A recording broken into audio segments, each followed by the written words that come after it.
Hébreux chapitre 12 verset 14. Recherchez la paix avec tous et la sanctification sans laquelle personne ne verra le Seigneur. Dans le contexte, Paul parle à des gens déjà sauvés puisqu'il les exhorte à regarder à Jésus, l'auteur et le finisseur de leur foi. Hébreux 12 verset 2. Ayant les regards sur Jésus, le chef et le consommateur de la foi. Nous voyons encore davantage par le passage qui va suivre que Paul parle assurément à des gens sauvés puisqu'ils sont des fils et des filles de Dieu. Hébreux 12, versets 5 à 8. Et vous avez oublié l'exhortation qui vous est adressée comme à des fils. Mon fils, ne méprise pas le châtiment du Seigneur et ne perds pas courage lorsqu'il te reprend, car le Seigneur châtie celui qu'il aime et il frappe de la verge tous ceux qu'il reconnaît pour ses fils. Supportez le châtiment, c'est comme des fils que Dieu vous traite. Car quel est le fils qu'un père ne châtie pas?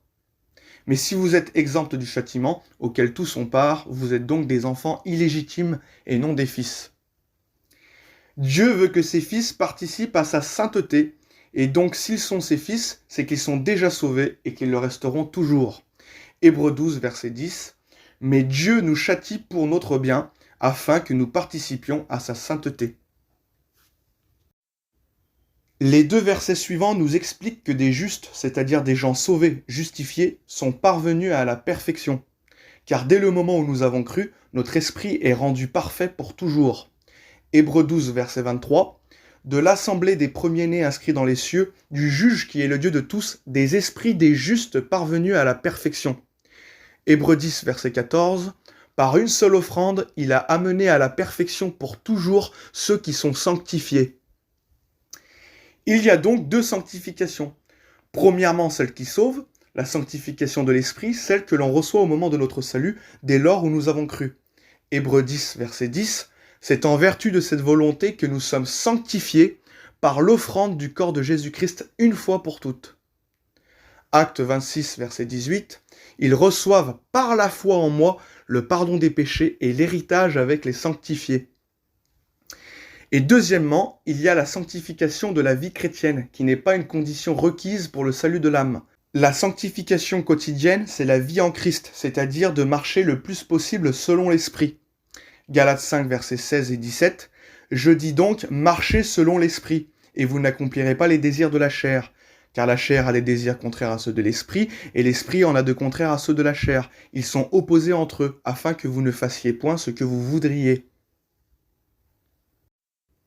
Dans 1 Corinthiens chapitre 1 verset 2, nous voyons distinctement les deux sanctifications existantes.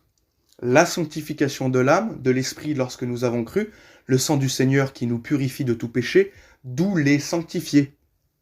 Et la sanctification du chrétien dans sa marche avec le Seigneur, d'où le appelé à être saint. 1 Corinthiens chapitre 1 verset 2, l'Église de Dieu qui est à Corinthe, à ceux qui ont été sanctifiés en Jésus-Christ, appelés à être saints, et à tous ceux qui invoquent en quelque lieu que ce soit le nom de notre Seigneur Jésus-Christ, leur Seigneur et le nôtre. Aussi, Éphésiens 4, versets 23 et 24 nous dit que nous héritons d'une nouvelle nature créée selon Dieu, c'est-à-dire l'homme nouveau qui est créé par Dieu dans la sainteté. Et Paul nous dit que nous devons marcher par cette seconde et nouvelle nature, revêtir l'homme nouveau chaque jour, revêtir notre homme spirituel, à être renouvelé dans l'esprit de votre intelligence et à revêtir l'homme nouveau, créé selon Dieu, dans une justice et une sainteté que produit la vérité. Donc, si nous ne marchons pas selon l'esprit, selon l'homme nouveau, alors nous ne revêtons pas la sainteté nécessaire pour voir le Seigneur dans notre vie ici-bas. Maintenant, voyons, sans laquelle personne ne verra le Seigneur. Que veut dire cela ? Cela ne signifie pas que sans la sanctification quotidienne de la vie chrétienne, que la personne ira en enfer et qu'elle sera donc privée de voir le Seigneur. Non, sans la sanctification quotidienne, la personne ressentira peu la présence du Seigneur ici-bas. Elle ne le verra pas dans le sens de le voir par la foi, être dans sa présence. Car plus on est vrai et saint, plus on le ressent par le biais du Saint-Esprit. Le roi Ézéchias nous démontre que l'on peut voir le Seigneur sur la terre par les yeux de la foi, autrement dit, ressentir sa présence. Ésaïe 38, versets 10 et 11, « Je disais, quand mes jours sont en repos, je dois m'en aller aux portes du séjour des morts. Je suis privé du reste de mes années. Je disais, Je ne verrai plus l'Éternel, l'Éternel sur la terre des vivants. Je ne verrai plus aucun homme parmi les habitants du monde. Il y a un peu notion de cela dans Matthieu 5, verset 8.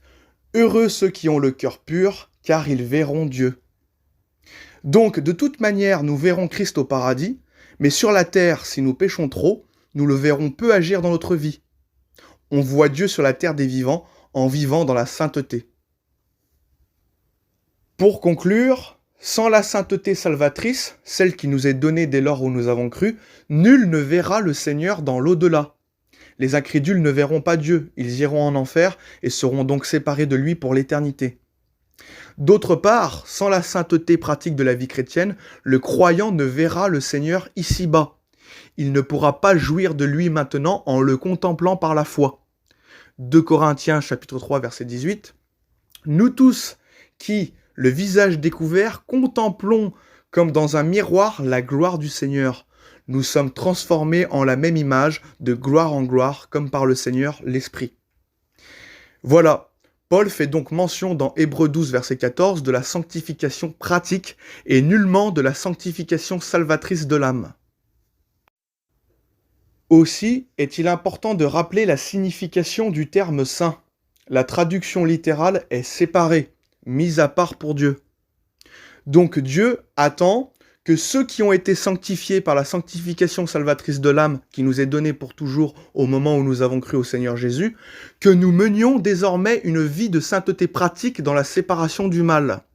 Cependant, cette sainteté pratique que nous devons mettre en œuvre chaque jour en revêtant l'homme nouveau chaque jour, n'est pas requise pour le salut de l'âme, mais elle est requise pour voir le Seigneur ici-bas.